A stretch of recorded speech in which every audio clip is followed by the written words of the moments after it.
사도행전의 말씀을 함께 나누고 있습니다. 사도행전 13장, 14장은 바울의 1차 전도 여행이라고 합니다.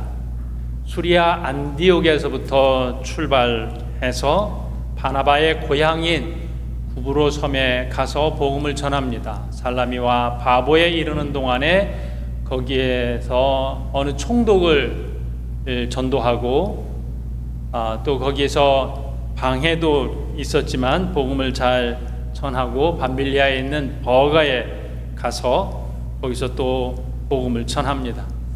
버가에서 고통을 이기지 못하고 어려움을 이기지 못한 마가가 이제 다시 예루살렘으로 되돌아가고 바울 일행은 아주 험난한 곳인 타우루스 산맥을 넘어서 아나톨리아 고지대 평원에 있는 비시디아 안디옥에 가게 됩니다. 여기서 놀라운 복음을 증거하고 복음의 핵심인 그러한 메시지를 통하여서 바울이 설교를 하게 됩니다. 바울의 설교를 듣고 많은 사람들이 주 앞으로 돌아오고 다음 주에도 또 말씀을 들려달라고, 내가 다음 주에도 또 오겠나라고 하면서 얼마나 은혜로운 전도가 있었는지 모릅니다. 그렇지만 여기에서 좋은 일만 있었던 것은 아니라 이 시기심 때문에 많은 사람들이 바울을 따르니까 이 시기심 때문에 거기서 선동하고 박해가 일어나서 어쩔 수 없이 안디옥을 떠나서 이고니온으로 가게 됩니다.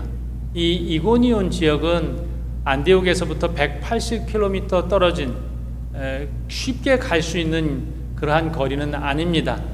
오늘날에는 꼬냐라고 하는 대도시가 형성되어 있어서 이제 바울의 전도의 흔적을 찾아볼 수는 없지만 이곳은 바울이 이제 핍박을 박해를 피해서 새로이 옮겨간 도시, 또 여기에서도 귀하게 열매를 맺게 됩니다.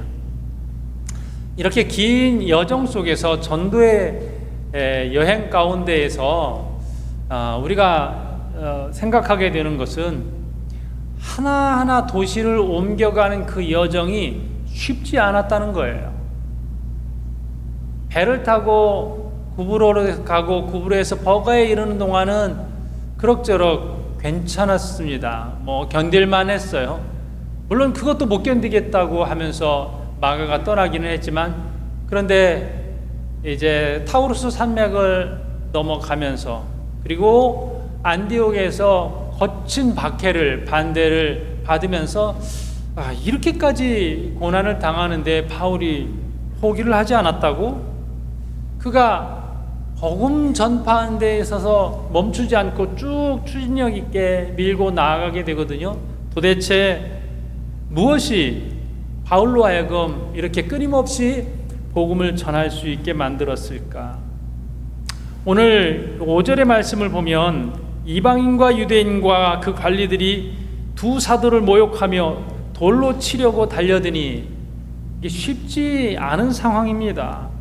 유대인들이 이방인들을 선동해서 모욕하고 돌로 치려고, 돌로 친다는 것은 무엇이냐면요, 이것은 생명의 위협이에요. 죽이겠다고 하는 거거든요. 그렇게 달려드는 무리들이 있었습니다. 어떻게 이렇게 힘든 상황 가운데서도 포기하지 않을 수 있었을까?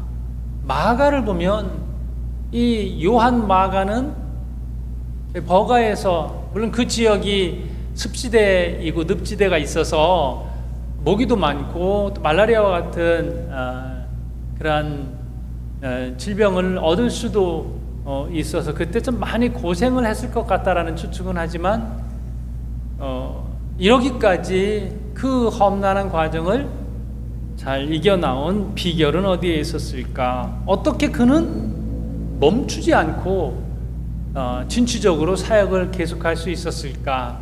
말씀 안에서 그 부분들을 좀 찾아가 보려고 합니다. 우선은 바울이 상처에 눌려있지 않았다, 이렇게 시작을 하고 싶습니다. 이고니온에 오기 전에 그 어떤 말씀이 있는가 하면은요, 13장 끝절에 보면 51절에 두 사람이 그들을 향하여 발에 티끌을 떨어버리고 이고니온으로 가거늘. 이고니온에 오기 바로 전에 있었던 상황에 핍박이 있었어요. 어려움이 있었어요. 거기에 더 이상 버티고 설 수 없었거든요. 그때 바울 일행이 한 것은 발에 티끌을 떨어버린다라는 것입니다. 이 행동은 예수님께서도 전도하는 제자들에게 조언을 해주신 말씀이에요. 마태복음 10장 14절에 보면요, 누구든지 너희를 영접하지도 아니하고 너희 말을 듣지도 아니하거든 그 집이나 성에서 나가 너희 발에 먼지를 떨어버리라. 너희 발에 먼지를 떨어버리라. 거기에 연연해 하지 말라는 뜻이거든요. 왜 그랬을까? 왜 우리를 미워할까? 왜 나에게 이런 고통을 안겨줄까? 뒤돌아서서 거기서 이치를 따지려고 그렇게 들지 말라라고 하는 거예요. 실패에 묶여있지 말고, 거기는 실패한 곳이거든요. 상처를 안겨준 곳이에요. 그런데 거기에 귀를 기울이지 말고, 과거에 묶이지 말고 이제 앞으로 이고니온과 같이 새로운 방향으로 나아가라 라고 하는 주님의 뜻이 여기에 있는 것입니다. 어떤 경우에 보면 과거에 너무 연연해서 앞으로 나아가지 못하시는 분들이 있어요. 어느 정도 능력도 되고 여건도 갖추어져 있고 재력도 되는데 앞으로 나아가지 못해요. 왜 그러냐면 이분이 계속 상처에 혹은 과거에 매여 있는 거예요. 과거가 주는 소리들, 상처가 주는 소리들은 이렇게 우리가 그리스도인들이 단정 내리고 나아가면 좋겠습니다. 마귀가 주는 소리다라고 하는 거예요. 물론 없는 이야기는 아니에요. 그리고 그것이 누군가를 아프게 한 것도 맞아요. 아팠을 것 같아요. 그러나 그것을 계속 붙잡고 그것을 끌어안고 거기에만 주저앉아 있다면 더 이상 앞으로 나아갈 수 없는 것이죠.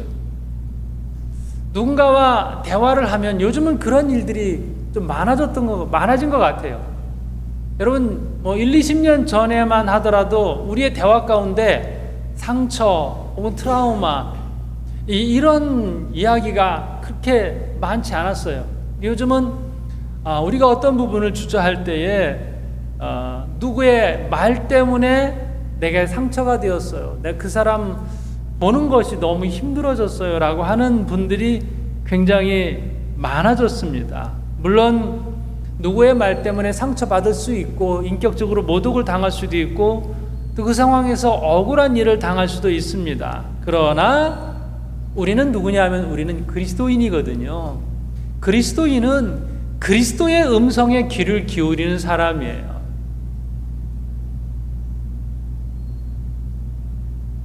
마귀가 우리에게 과거를 자꾸 보라고 합니다. 너 했을 때 반대에 부딪혔잖아. 너 안 됐잖아. 너 실패했잖아. 거기 주저앉았었잖아. 자꾸만 그런 음성을 들려주어서 앞으로 나아가지 못하게 합니다. 그런데 주님께서는 그 상처의 음성을 끊어버리고 주의 음성을 듣고 새 출발하라고 말씀을 하십니다. 그래서 발에 먼지를 떨어버리라. 우리는 위기 때마다 주님의 음성을 들으려고 해야 합니다. 그러면 왠지 모를 힘이 우리 안에서 새로이 솟아나는 것이죠. 그것은 주님께서 주시는 힘이거든요. 우리 주변에도 역사적으로도 보면 상처에 주저앉고 앞으로 나아갔던, 그래서 성공한 인물들은 굉장히 많이 있습니다. 다 나열할 수가 없어요. 예를 들면 남아프리카 공화국의 넬슨 만델라와 같은 인물이죠. 이분은 인종차별 정책, 아파르테이트, 거기에 거부를 해요. 이 차별 정책에 반대해서 운동을 하며 저항을 합니다. 그러다가 감옥에 들어가게 됐죠. 몇 년? 27년. 근데 그 감옥 안에서 27년을 억울하게 감옥 안에 있었다라고 하면은 그 마음 안에 있는 상처는 얼마나 컸을까요? 그런데 이분이 나와서 대통령이 됩니다. 남아공의 대통령이 되면서 이분이 펼친 정책은 포용 정책이에요.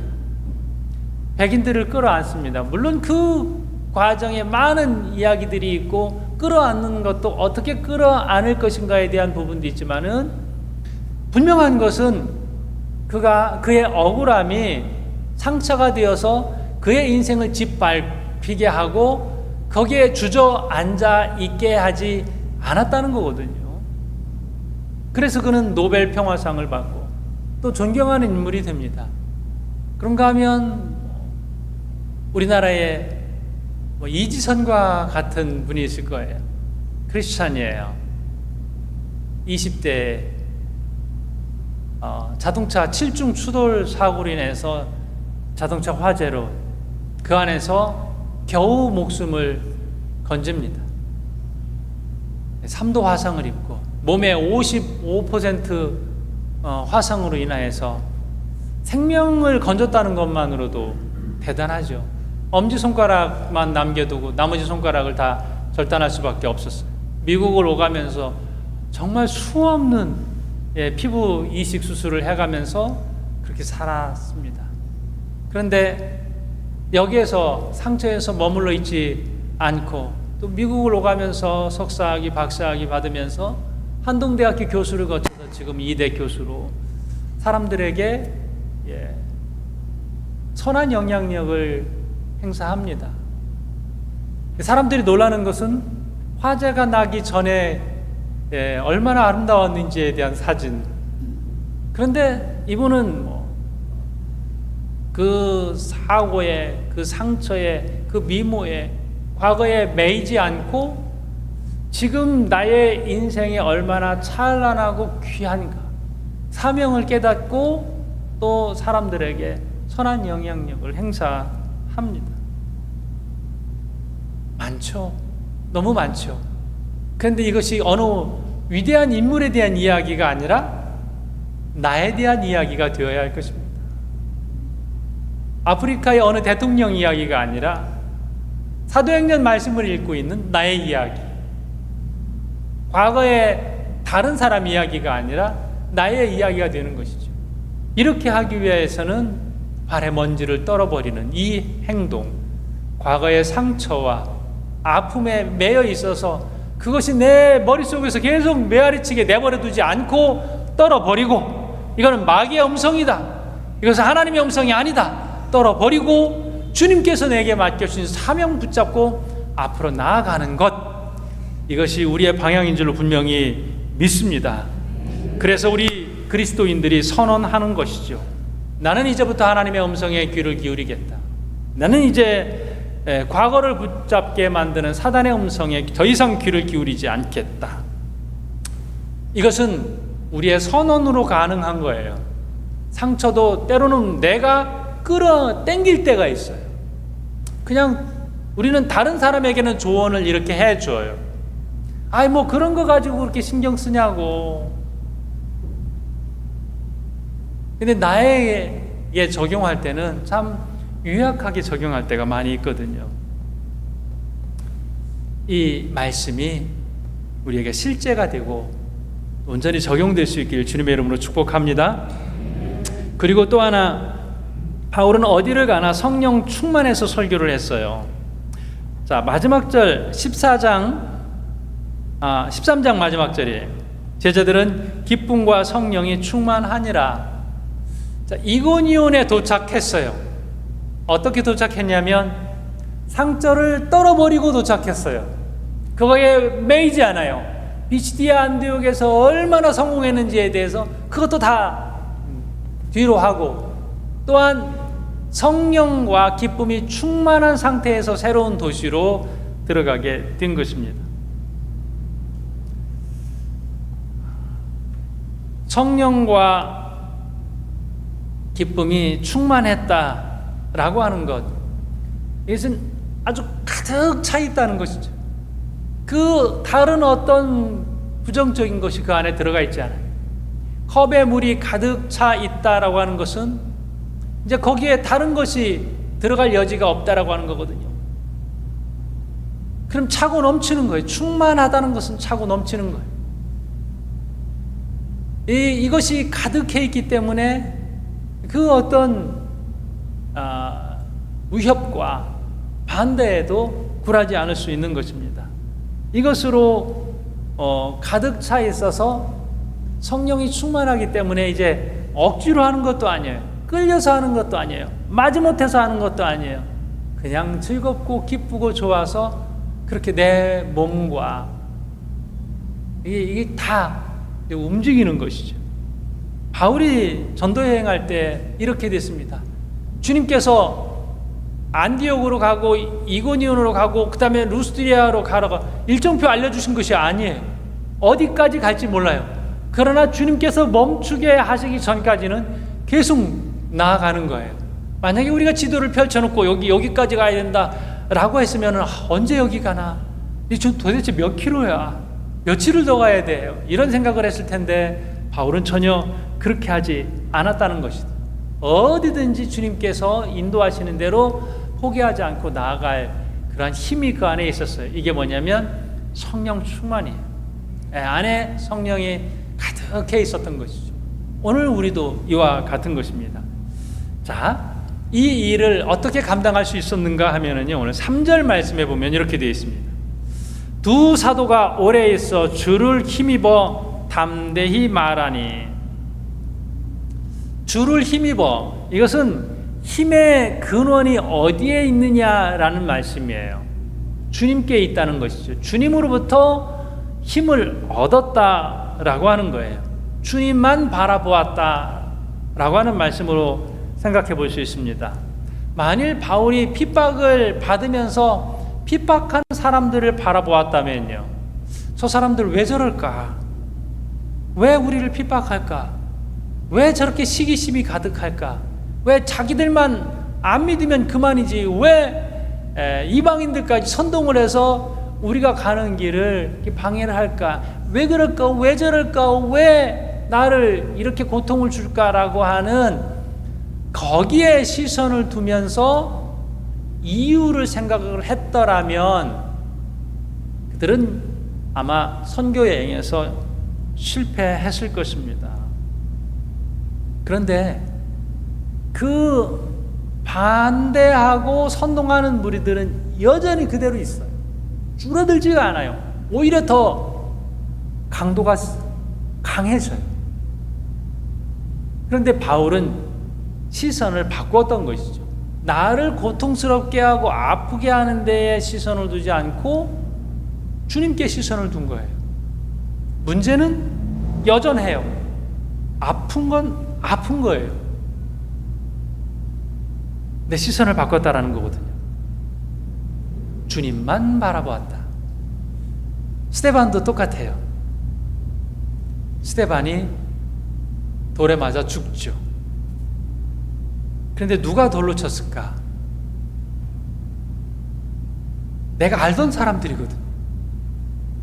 그 사람들이 내게 돌을 던졌단 말입니다. 그러면서 군중들을 주목해서 보았더라, 이렇게 성경에 기록되어 있지 않아요. 누가 던지는 거지? 저 사람이 왜 던지지?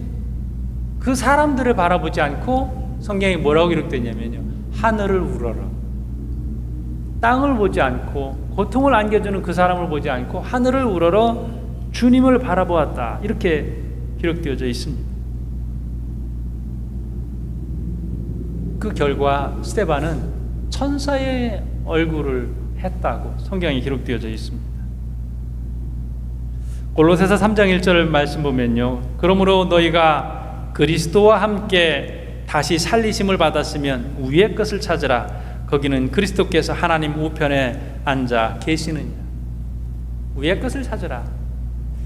우리가 바라봐야 될 방향이에요. 하늘이에요. 거기에 주님께서 하나님 우편에 앉아 계시기 때문에 그렇습니다. 우리가 특별히 힘들 때에 그때 우리의 시선이 어디로 가 있어야 되느냐? 우리는 사람을 주목해서 보기가 아주 쉽습니다. 그리고 분석하고 이유를 생각합니다. 도대체 나한테 왜 그랬을까? 어느 정도 이유를 찾습니다. 모를 때는 다른 사람에게 묻습니다. 내가 이렇게 정당했는데 왜 그 사람이 나에게 그런지 모르겠다고 전문가를 찾아갈 수도 있습니다. 그러나 그 모든 것들은 큰 도움이 되지 않습니다. 유일한 해결책은 어디에 있어요? 주님을 바라보는 것이죠. 주님을 바라볼 때에 주님께서 우리의 마음을 만져주시고 그리고 새로운 방향을 우리에게 알려주십니다. 진정한 용기는 상담에서 혹은 사람에게서 나오는 것이 아니라 그런 것들은 조금의 도움이 될지 모르지만 진정한 용기는 주님으로부터 나오는 줄로 믿습니다. 그리하여서 그가 진취적으로 앞으로 나아갔던 것이죠. 상황을 바라봤다면 그는 조금 지나서 멈췄을 거예요. 그러나 상황을 뒤로하고 오직 주님만을 바라보고 위를 바라보고 나아갔다. 이것이 오늘 본문에서 우리가 얻을 수 있는 교훈이에요. 또 하나는 바울이 전한 복음이에요. 1절의 말씀을 보겠습니다.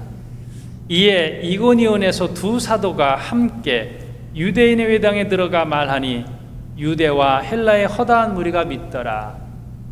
여기서 함께, 이 말씀은 둘이 함께 갔다는 말이 아니라요, 조금 번역을 달리하고 있습니다. 거의 이 부분은 학자들이 다 똑같이 이렇게 보는데요, 이 함께라고 하는 말은 전과 같이 이 말이에요. 이전과 마찬가지로. 이에 이고니온에서 두 사도가 이전과 마찬가지로 유대인의 회당에 들어가서 말하니, 이전에 어떻게 했어요? 유대인 회당에 들어갔어요. 이전에 복음을 전했습니다. 전한 복음이 뭐냐면 이것은 13장에 있는 바울의 설교예요. 자, 바울의 설교, 바울의 설교뿐만 아니라 베드로의 설교 다 마찬가지, 스데반의 설교도 마찬가지고요. 이스라엘 역사를 얘기를 합니다. 이스라엘 역사는 메시아를 향한 것이다. 메시아가 누구냐? 메시아는 예수 그리스도다. 예수 그리스도는 뭐 하셨냐? 십자가를 지시고 부활하셨다. 왜 십자가를 지고 부활하셨나? 그것은 우리에게 죄사함을 주고 우리를 의롭게 하시기 위함이다. 이것을 설교했거든요. 어떻게 해요? 전과 같이 함께 이 복음을 전했어요. 바울이 계속해서 포기하지 않고 진취적으로 나아가야만 하는 이유, 그게 뭐냐? 복음이었습니다.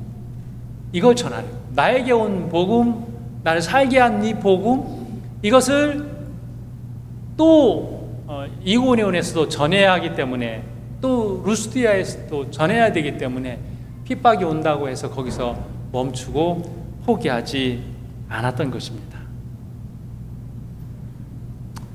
자, 수많은 고통과 아픔들이 계속 있습니다. 특별히 오늘 14장의 말씀은 더 어렵습니다. 그러나 거기에서 포기하지 않았다는 것을 우리가 분명히 믿고, 또 우리도 이렇게 나아갈 수 있기를 주님의 이름으로 축복합니다. 바울이 가지고 있는 이 복음이 오늘 우리에게도 있고 여러분에게도 분명히 있는 줄로 믿습니다. 오직 주님만을 바라보면서 담대히 나아가시기를 주님의 이름으로 축복합니다. 함께 기도하겠습니다.